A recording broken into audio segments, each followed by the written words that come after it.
Hey guys, so today I am going to show you what the key is to my collard greens. I'm not going to be doing a step-by-step tutorial. I'm just going to show you what I do to get mine the flavor that I love. Now, many people do greens many different ways, so this is just what I do. Please don't come for me because you do yours different. Okay, but for those who just want to try something different, actually, I have one key ingredient, and that is smoked turkey necks. The reason why I use smoked meat and specifically the smoked turkey necks is because it's a smoked meat, it already has a lot of flavor and seasoning in it, so you don't really have to salt your greens.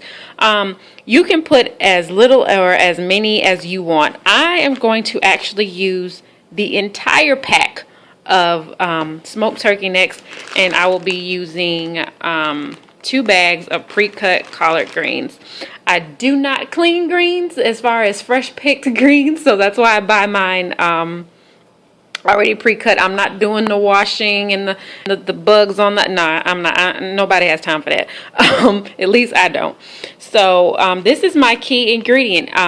Last time when I made it and I used the whole package of these, it was flavored so well that I barely had to put anything, like barely any salt. So the only thing I had left to do was like the other seasonings I wanted, like the crushed red pepper for a little bit of kick, a little bit of spice in it. Of course, a little bit of sugar, which if you don't know, that helps cut out the bitterness that some greens can have. And whatever flavor that you want to add to it. But I'm telling you, with this smoked meat, especially these smoked turkey necks, you don't have to do too much for seasoning. So if you're one of those people who's not really sure how much to season or what to season, if you want to make greens, and I've only done this with collard greens, I haven't tried this with mustard or turnips or anything like that, but this is going to be like your go-to thing because this will do most of the work for you. And the good thing is everybody knows the next day after your greens have sat in the refrigerator overnight that the seasoning has had time to soak through. So it's usually more flavorful the next day. So just be careful. Don't go too crazy with additional seasonings if you use this. But I will let you see how I add it, how I add the greens in with this. And I said I'm not doing a step-by-step tutorial. However, I will tell you what I do is I let these cook in the pot. I mean, they're smoked, so technically they're not raw. But what I do is I let these boil in the pot for about 30 minutes, and then I add my greens. And you just cook your greens until tender. So depending on how they're cut and what you have, it might be an hour and a half. It might be 2 hours. It might be an hour, just depending on how tender you like your greens. Everybody doesn't like theirs really tender. So, it depends on that. Now, this isn't for a saute method. I'm not some people saute their greens in like in a pan. That's not what we're doing here. We are boiling a pot of greens. So, I will be right back. Okay, so at this point, these smoked turkey necks have been boiling for about 30 minutes, I guess.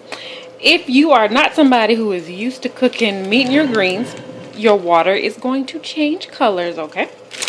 The meat's going to do that. And at this point now, I'm just going to start adding my greens. And don't worry, they're going to cook down. Now, note, if you've never cooked greens before, or if you've never boiled them before, it doesn't matter how much water you put in it to boil your meat. However, once you get your greens added, you're going to want to pour off some of the water.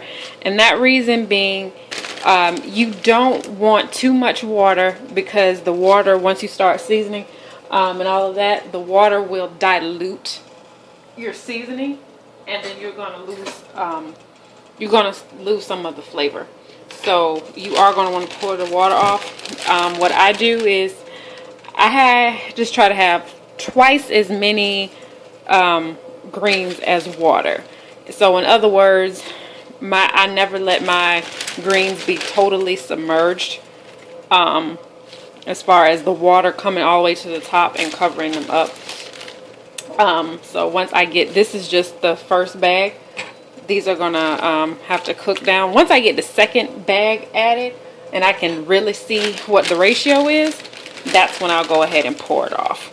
But basically, this is all to it. I don't know how this is turning into a tutorial when I said I'm not doing one. But that's all to it. Add your greens. They're going to cook down. I'm going to pour some water off. And then I'm going to let them cook for a little bit. And then I will start adding... Okay, so now I have both bags added. And I have poured out a lot of the water because the water was like up to here. Mind you, the turkey necks are in the bottom, and that's going to push the water up and make it look like there's more water in it than it is. But we definitely don't want too much water.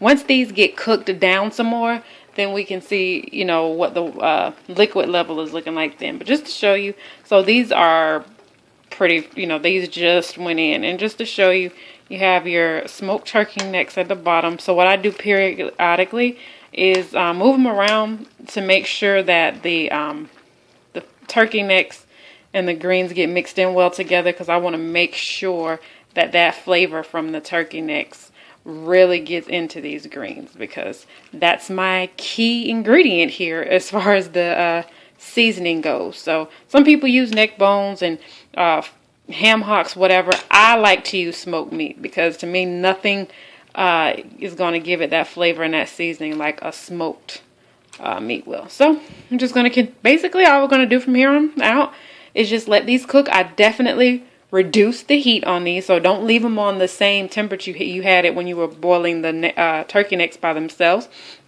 Over time, like I said, I'll add a little bit of sugar to take the bitterness out of the greens, a little bit of salt, and some red pepper. And you can always pull out a piece of green with your fork throughout the process, just to taste it, to see if it's the, you know, if it's the seasoning that you want, and is it the tenderness that you want. Because everybody doesn't like theirs as tender as others. I don't. I know I don't like mine as tender as some people cook theirs. So I'm gonna let these do their thing. I'm gonna go sit down somewhere, and I will show you the end results. Peace.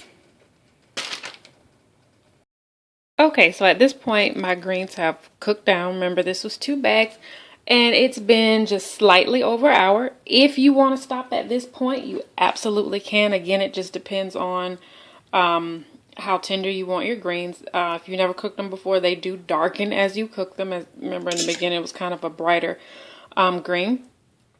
And you can stop now. I am not going to stop now, even though they're actually at a fine texture or tenderness for me. The reason why I'm going to keep going is because I'm going to give it more time for the flavor and the seasoning to soak through, and just give it a little bit of time, because as you know, you have your taste test in between. You don't want to add too much, because you want to make sure that they've had enough time to absorb the seasoning. So you don't want to just taste it, it's not right, and then season it real quick, and then it's not right. Give your seasoning time to soak through, and then after it's cooked, you know, in a little bit, then taste it again and see if you need to add more seasoning. But at this point, you know what, that's all you do. I don't have anything else to show you guys, so this is just my little tidbit of how I do it. You know, if you want, you can share your little tips and secrets for what you do when you make your greens. If you made greens for the first time, let me know how they turned out. Until next time, peace, and you guys have happy holidays.